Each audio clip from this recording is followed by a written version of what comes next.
मधुघटमध्ये ऐकूया वाचन वेडे शहीद भगतसिंग यांच्याविषयी. शहीद भगतसिंग यांना वाचनाचे प्रचंड वेड होते. किंबहुना वाचन हाच त्यांचा श्वास होता.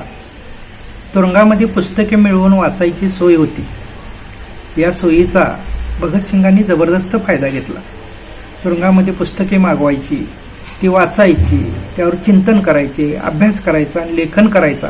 अशा प्रकारे तुरुंगात असताना वाचनाचा आणि लेखनाचा माहोल शहीद भगतसिंगांनी तुरुंगामध्ये बनवला. त्यांचे एक सहकारी शिववर्मा यांनी या संदर्भातल्या आठवणी आपल्याला सांगितलेल्या आहेत. शिववर्मा म्हणतात, तुरुंगामध्ये आपापसात तात्विक आणि राजकीय प्रश्नांवर चर्चा होत, पण भगतसिंग जेव्हा यायचे त्यावेळेला या चर्चा जिवंत व्हायच्या. त्यावेळेला कोणत्या कोणत्या विषयावरती चर्चा व्हायच्या याही बाबतीमध्ये शिववर्माने लिहून ठेवलेलं आहे. तेही विषय आपण पाहू.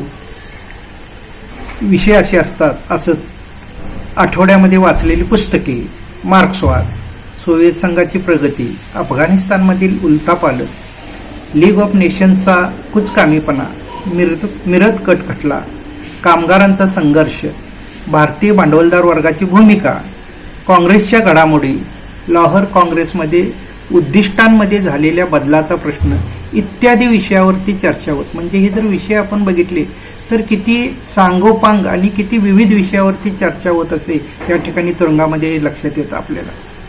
याबरोबरच न्यायालयामध्ये आपला पक्ष मांडण्यासाठी भगतसिंग सहकाऱ्यांशी चर्चा करण्याच्या निमित्तानं बोस्टल तुरुंगात दर रविवारी बटुकेश्वर दत्त यांच्यासोबत जायचे.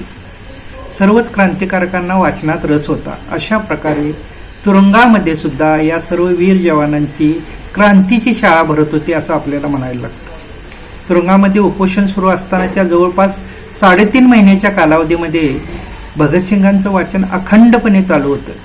वाचन, लेखन, न्यायालयात जाणं, तिथं आपला पक्ष अगदी जोरदारपणे मांडणं, सरकारला पत्र पाठवणं, मसुदे तयार करणं, ही सर्व कामे भगतसिंग अगदी नियमितपणे करायची. भगतसिंगांना भेटायला जेव्हा जे लोक येत त्यावेळेला भगतसिंग दरवेळेला त्यांच्याकडे पुस्तकांची यादी सोपवत असत. अगदी लांबलचक यादी, आणि प्रत्येक वेळेला नवनवीन पुस्तके असत. ही यादी बघून आणि दरवेळेला भगतसिंग जी पुस्तकांची यादी देतात त्याकडे बघितल्यानंतर त्या जेलरला त्या राहवलं नाही आणि तो म्हणू लागला, भगतसिंग तुम्ही खरोखरच ही पुस्तकं वाचता काय नुसतीच बघून पाठवता? त्यावेळेला भगतसिंगांनी त्यांना अत्यंत शांत आणि संयमी स्वरामध्ये उत्तर दिलं की जेलर साहेब, तुम्ही कुठलंही पुस्तक घ्या, त्यातलं कुठलंही प्रकरण काढा, मी तुम्हाला त्या प्रकरणाचा सारांश सांगेन. म्हणजे वाचलेल्या पुस्तकातल्या प्रत्येक मुद्द्यावर भगतसिंग चिंतन करत असत. त्यामुळं ह्या सगळ्या गोष्टी त्यांच्या लक्षामध्ये राहत असत. हे बघितलं तर आपल्याला काय लक्षात येतं, तर एका बाजूला ब्रिटिश व्यवस्थेवर बॉम्ब आणि पिस्तुलांनी भगतसिंगांनी हल्ला चढवलाच, पण दुसऱ्या बाजूला रात्रंदिवस अभ्यास करून, चिंतन करून, मनन करून अन्यायी जी ब्रिटिश व्यवस्था होती तिच्यावरती आपल्या क्रांतिकारी तलवारीचा हल्ला सुद्धा शहीद भगतसिंगांनी केला. असे होते आपले वाचन वेडे भगतसिंग.